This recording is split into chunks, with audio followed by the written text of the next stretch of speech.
Hi, I'm Ariel. I know Katie from high school debate. We were on the same team, the only two members at one point. We go way back. Ariel was my Talking. co-captain, and we've seen each other at our highest points and our lowest points, and my God, we've had such a friendship. So We've been through it all.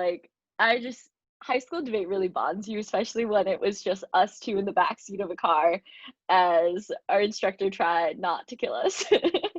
it was great. I feel like Yeah. so many stories for another day. So today we want to talk about cybersecurity, which is something that Ariel specializes in now, which is like so wild to me because I know nothing about anything. And about a year ago, we were talking about passwords, and I just like my mind was blown and I was terrified, and I was wondering if you could walk us through a little bit of that. Yeah. So passwords is kind of a big thing in security, like have a secure, strong password. And I think a lot of people don't understand like why they can't have their pet name or like their first grade teacher and then their birthday as their password because they're like, who's gonna attack me? And like it's so specific, like no one's gonna get it. Like there's no way. My dog is a pretty unique name, like and combine that with my pretty unique birthday, unbeatable password. Um, and so I see that a lot with just people's users. And what people don't realize that the way that attackers actually attack their accounts is through like a credential stuffing account, with or credential stuffing attack, which is when sorry, my roommates are texting me. Um, it's literally insane. I can just hear all the ringing. Yeah, there's some drama there, but yeah, credential stuffing attack, which is when an attacker will have just this huge word list of all the common passwords, commonly breached passwords, and then they'll have another word list with different numbers and like asterisks and different like, special characters, and you have different rule sets, and it'll combine all of those things and it'll guess your password. And when you have a really strong password, I'm getting so many notifications right now. We might need to pause. Hold up. This is legitimately insane. I'm never this busy. It's the pandemic. And I think I got like 10 texts from my roommate and my mom called. I love that. That's great. That's like it's the new modern like version of like group text when you're in middle school blowing up. So God, yeah, it's not that exciting. no, it's Really great. isn't. You should continue. So tell me. Okay, yeah. So So, once they have your password, why is that such a threat? What does that mean? right. So let's say I have the password for your like Pinterest. You had your password as like um forgot whiskey, and then your birthday is like what, September 7th, so like whiskey 907 is your password. And let's say we capitalize the W and put an exclamation at the mark, so whiskey 907 exclamation mark is your password for Pinterest. Most likely you're like, this is such a good password, I'm gonna actually use it for my bank account. And so, or another account, like let's say for your like health provider, you're like, oh, it's not that important. Or for an account that has your credit card stored in it, right? It's that you can attack all of their accounts by simply just having that one password. And so attackers will just like dump everyone's passwords and then they'll use that for other accounts. So back when I was a consultant, we had just this breach list, like thousands of lines of people's passwords. And I would just look for people's emails, like people that I knew, and I would literally like text my uncle being like, is this your password? Because it was breached in one place and he was still using that password and you could easily log in. Yeah, or you can for a lot of the like companies I had worked at, it's let's say you had a company that specializes in airplanes. One of the passwords we guessed was like Boeing 737 exclamation mark, which is a very popular airplane, like most common knowledge. Everyone knows what a Boeing is or an Airbus.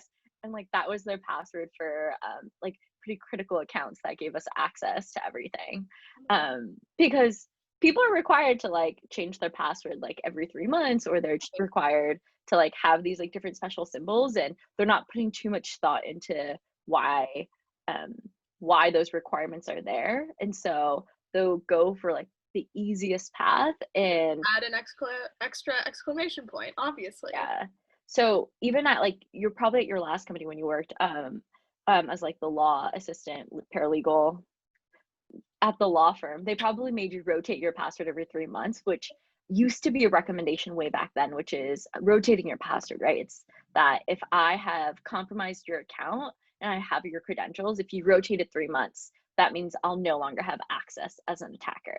Right. But the downside to that is actually that people just are really lazy, and so they will like be like, it's going to be winter 2018 and then like fall 2019, like Right. they'll have it with their actual just like what season it is and the year and the exclamation mark, because that'll meet the complexity requirements, they'll meet all the things that their password requirements need to be, but it's just a terrible password. Oh my God. So I think the last time we talked about this, you mentioned that like there are certain websites where you can actually see if your information has been Yeah. breached, which is super Hmm. useful, but no one knows about that. I didn't know about that. Yeah, Um, it's called haveibeenpwned.com. Pwned is spelled like PWND, I think. It's by this like Australian dude named Troy Hunt. And he has this database where you just put in your email and it'll tell you all the places in which you've been breached. Most likely you should change your password. so what's like the worst case scenario? Walk me through like a fake scenario. Let's say I'm an employee at a made up company and Okay. like a bank, right? And someone gets my personal like work email password and my email. Like what is the worst case scenario? What can happen? So if you have a bank employees, like if your goal is to take down the bank, you can achieve that goal very easily. If it is to get lots of money from customers, also possible. So a lot of the scenarios that I kind of brainstorm or that I talk about with prospective clients is a phishing attack. So that is when I impersonate another user and I tell you to do things. It's kind of like the Nigerian prince, like, please give me money, but I make it more realistic, right? If I'm coming from it at chase.com or at bankofamerica.com and I tell you like you are about to foreclose on your home, like you must pay it now, and it's coming from an actual employee, you're more likely to take action.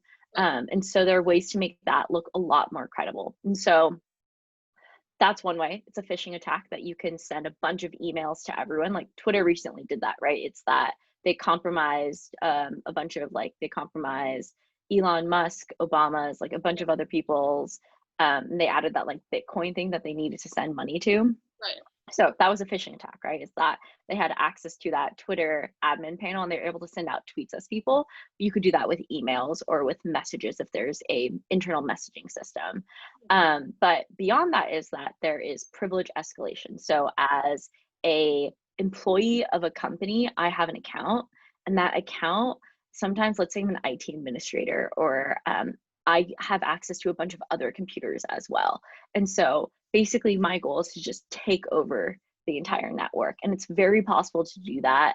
They actually use this thing like graph theory and a bunch of other stuff, but there's this tool called Bloodhound that'll tell you the paths you need to take to get DA or domain administrator, which is kind of the keys to the kingdom. You can do whatever you want. You can get access to a bunch of files. You can just delete everything, destroy everything. Like the worst case scenario is someone has DA.